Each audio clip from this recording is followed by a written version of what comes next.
Bismillahirrahmanirrahim. Assalamualaikum warahmatullahi wabarakatuh. Alhamdulillah, alhamdulillahi rabbil alamin. Wabihi nasta'in ala umurid dunya waddin. Wassalatu wassalamu ala ashrafil anbiya'i wal mursalin. Wa ala alihi wa ashabihi ajma'in. Amma ba'du.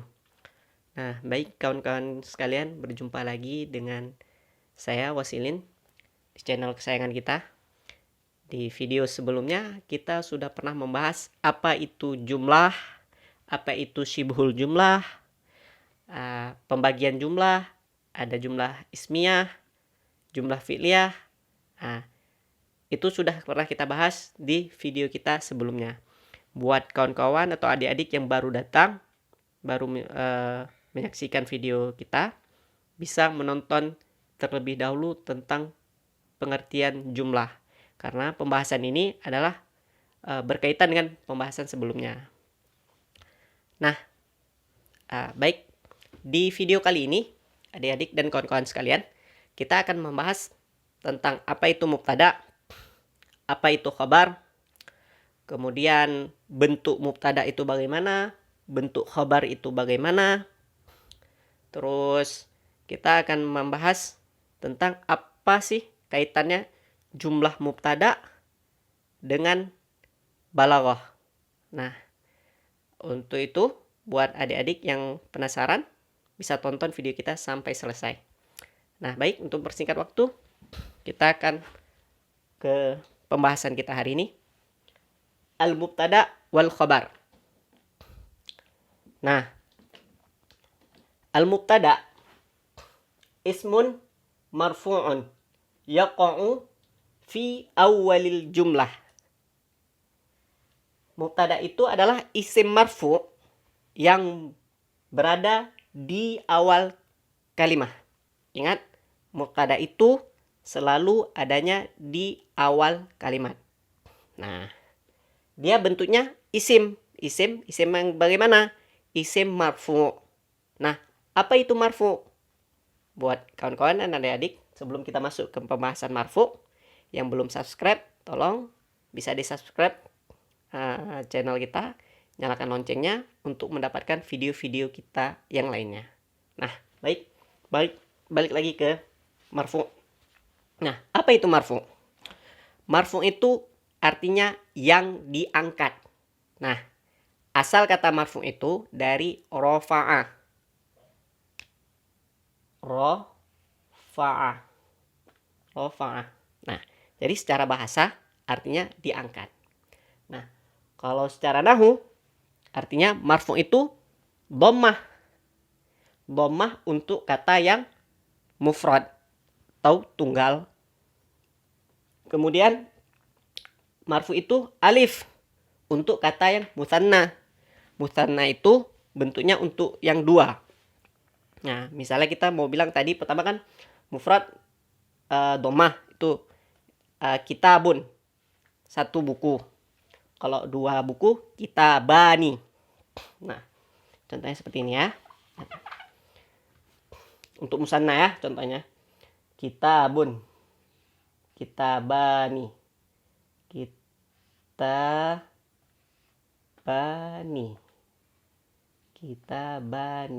Nah, dari kita ini kan alkitab nih.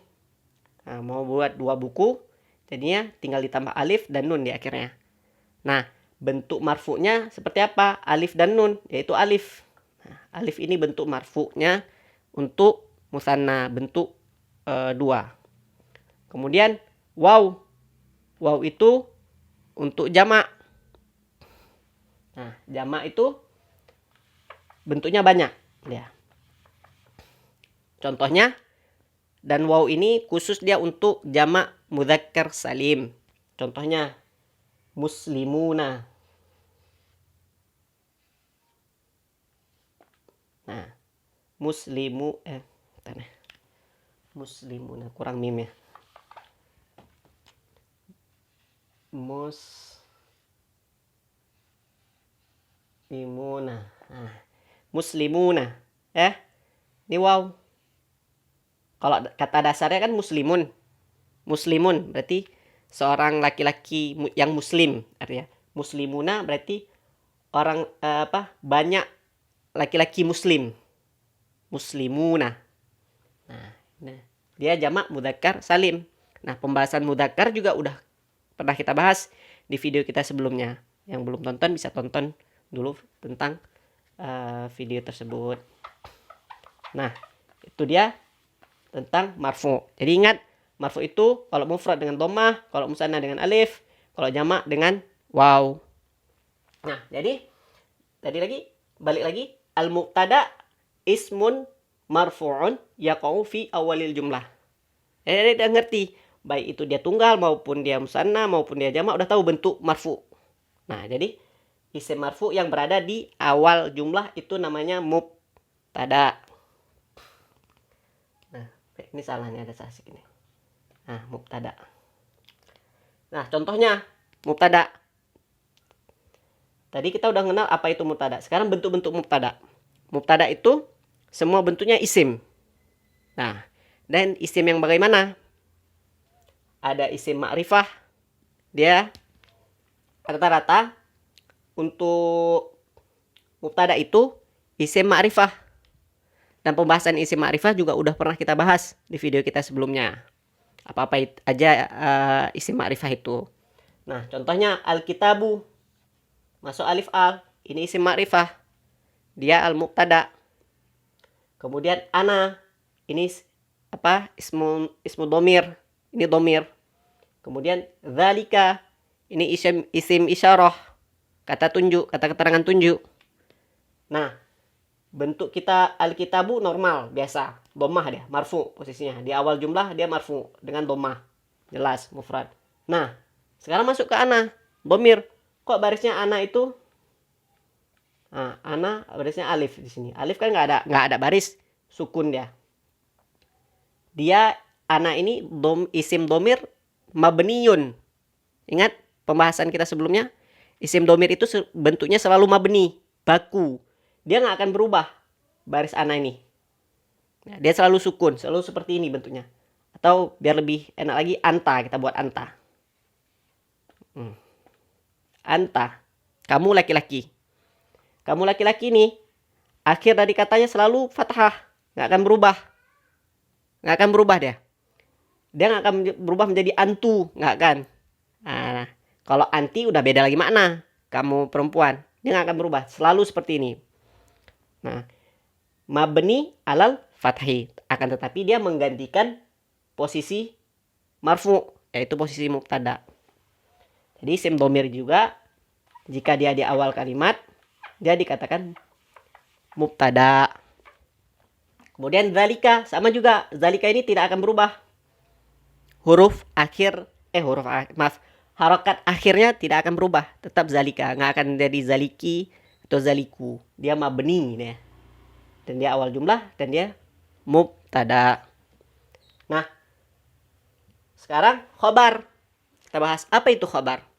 Khobar huwa ma yukammilu ma'na al-mubtada. Khobar adalah ma yukammil ma'na. Khobar ini dia selalu melengkapi makna si al-mubtada. Ingat, khobar itu untuk melengkapi makna mubtada. Contohnya, misalnya kita nggak usah lihat mufidun ya, kita lihat al-kitabu aja. Al-kitabu artinya apa? Buku itu. Itu belum masuk khobar ya, al-kitabu. Ngerti nggak ketika dibilang al-kitabu? Buku itu. Belum lengkap maknanya. Al-kitabu sudah memiliki arti. Buku itu. Tapi belum lengkap maknanya. Datang khobar. Itulah fungsi khobar. Fungsi khobar untuk melengkapi makna al-kitab. Misalnya gini. Al-kitabu mufidun. Artinya buku yang bermanfaat. Nah, buku yang bermanfaat atau buku yang berfaedah. Jadi bukunya sudah memiliki makna yang lengkap. Nah, begitu juga ana, saya. Maksudnya saya apa? Kan perlu ada pertanyaan lagi. Ketika dibilang ana thalibun, saya seorang pelajar, kita langsung mengerti. Nah, dan thalibun ini khabar juga untuk melengkapi informasi buat isim domir ana tadi. Begitu juga zalika. Ketika dia bilang zalika, itu, perlu kita tanyakan, apa maksud itu? Ya kan? Makanya datang khobar untuk melengkapi makna zalika. Zalika hasubun. Itu komputer. Jelas? Nah. Kemudian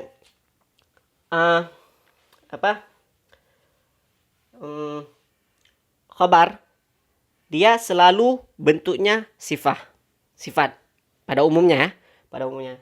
Contoh, al mudarrisun hadirun, guru hadir. Seperti tadi, al kitabu mufidun, sifat dia. Kemudian al maktabatu, ini mubtada, kabirotun, ini sifat yang artinya perpustakaan itu besar. Jadi kabirotun, soghirotun artinya kecil, tawilun panjang, kan, qasirun pendek. Itu sifat, dan sifat selalu jadi khabar. Kemudian warna-warna juga seperti itu, ahmarun, aswadun, abyadun. Ahmarun artinya merah, aswadun hitam, abyadun artinya putih. Nah, kemudian ada satu lagi bentuk, hadza babul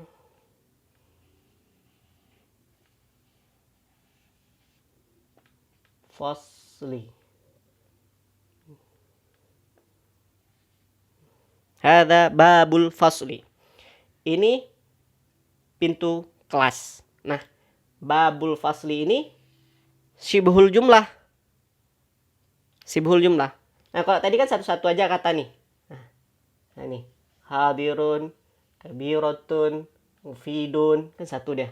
Nah, ketika ini babul fasli ini jadi khobarnya untuk hadza, dan dia syibhul jumlah. Kenapa? Karena dia untuk yukammilu makna lil mubtada. Jadi khobar itu bukan hanya isim aja, bukan hanya isim sifat atau isim jinsi, atau isim yang lain-lainnya lah. Nah, akan tetapi dia bisa juga masuk dengan syibhul jumlah.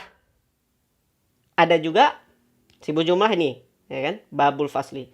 Ada juga dengan atau amamal baiti, al hadiqatu amamal baiti. Ini syibhul jumlah juga. Taman di depan rumah. Ya kan? Taman ini mubtada. Khabarnya mana? Ini dua jumlah ini, bukan amama, tapi amamal baiti. Satu jumlah ini. Nah, makanya adik-adik dan kawan-kawan perlu tahu apa itu syibhul jumlah. Nah, pokoknya syibhul jumlah ini udah kita bahas di video kita sebelumnya.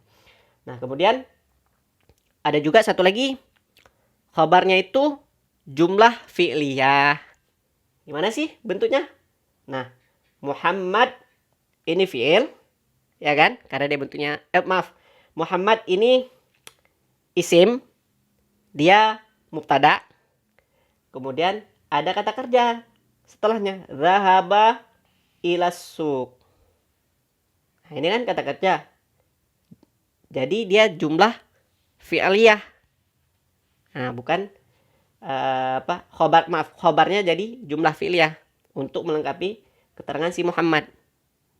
Nah, kalau zahaba ini dipindah ke depan, dipindah ke sini, zahaba Muhammad ila suq, itu menjadi jumlah fi'liyah karena di awal katanya itu fi'il yang artinya Muhammad telah pergi ke pasar. Nah, ketika dibalik posisinya, Muhammad masuk ke sini. Muhammad zahaba ila suq, yang pergi ke pasar. Tadi zahaba ini kan badi, yang pergi ke pasar tadi Muhammad. Arti bahasanya itu menjadi pasif, tidak aktif lagi. Nah, jadi ketika perubahan susunan kata akan terjadi perubahan makna juga. Nah, kemudian anta asadun. Nah, ini yang kita maksud tadi, jumlah mubtada dan khabar menjadi jumlah balaghah. Nah, kenapa? Karena ini dua susunan kata, asadun singa, dan anta domir. Jumlah jins dia. Kan kita mau bilang kamu singa. Nah, kamu singa. Kata sebenarnya ini anta kal asadi fis syaja'ati. Kamu, kaf ini artinya seperti atau kata mengumpamakan lah. Kamu seperti singa pada keberanian. Nah, sebenarnya kita mau bilang, sebenarnya ini bukan anta asadun katanya. Anta suja'un. Kamu pemberani. Nah, sebenarnya anta suja'un bukan anta asadun. Nah, asal kata anta kal asadi fi syaja'ati.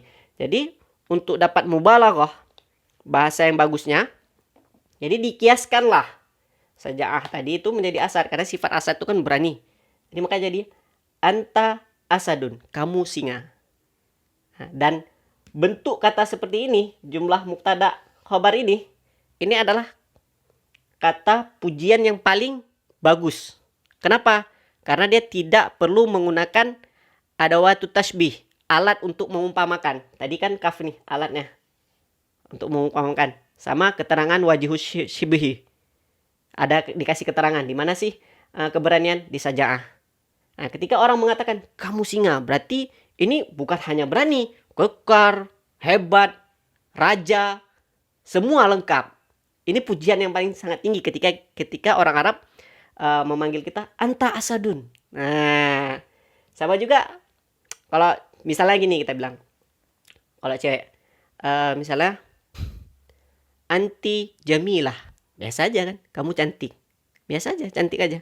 Tapi kalau dibilang antil qamar, nah, kamu rembulan, kan berbeda maknanya. Kamu rembulan, kan lebih indah, kata-katanya lebih puitis. Nah, padahal simple katanya, mubtada dan khabar, tapi maknanya dalam. Nah, untuk kajian balaghah ini sangat menarik untuk kita bahas. Akan tetapi ini akan kita bahas di video-video kita selanjutnya. Nah, jadi balaghah itu tidak susah. Tidak susah. Gampang sekali balaghah. Dengan jumlah mubtada dan khabar, kita sudah bisa membuat kata-kata yang mengandung makna yang sangat indah. Nah, jadi kita akan membahas balaghah itu setelah kita memahami nahwu, memahami kaidah nahwu, memahami sharaf dulu. Baru kita masuk ke dalam kajian balaghah, karena balaghah dan nahwu itu selalu berkaitan. Kalau kita tidak tahu nahwu, kita tidak akan tahu apa itu balaghah. Ini buktinya adik-adik dan kawan-kawan udah tahu mubtada khobar.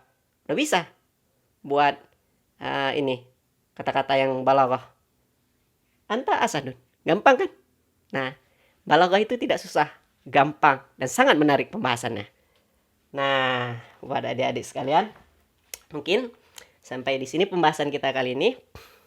Diharapkan kawan-kawan dan adik-adik paham apa itu mubtada dan khabar. Dan nanti kita akan membahas kajian yang lebih terperinci lagi. Nah, buat adik-adik sekalian yang belum subscribe, bisa subscribe channel kita dan bunyikan loncengnya untuk mendapatkan notifikasi video-video terbaru kita. Kemudian jangan lupa komen, share video ini ke seluruh keluarga adik-adik, teman-teman, kerabat, dan lain-lain. Jangan lupa like juga. Sekian, semoga bermanfaat. Assalamualaikum warahmatullahi wabarakatuh.